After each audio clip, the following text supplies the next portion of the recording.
গৌতম, অভিজিৎ, সুবীর, সৌম্য আর সৌনককে নিয়ে, তারপর সমুজ্জ্বল, সুগত, মানস, প্রদীপ আমাদের সঙ্গে যোগ দিয়ে সমৃদ্ধ করেছে।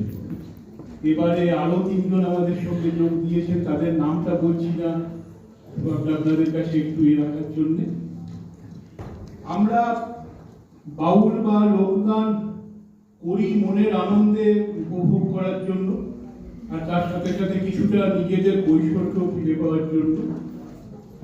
আমরা যে অনুষ্ঠানগুলো করেছি তাতে এপার বাংলা ওপার বাংলা দু বাংলার গানই আমরা কিছু কিছু করেছি। আমরা রতন কাহার, নবনী দাস বাউল, আশানন্দন চট্টরাজ এনাদের গান করেছি।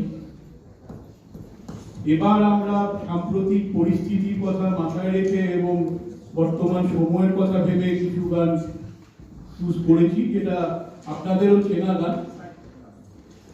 আশা করি আপনারাও গানগুলো চিনতে পারবেন। অনুষ্ঠানটা উৎসর্গ করা হচ্ছে দোহারকে, কারণ লোকগানকে লোকের গান করার পেছনে দোহারের একটা অবদান আছে। তো আমরা দোহারের একটা গান দিয়ে শুরু করবো আর শেষ করবো, আর মাঝখানে একটা শাহ আব্দুল করিমের গান আর একটা বিজিতলাল দাসের লেখা গান।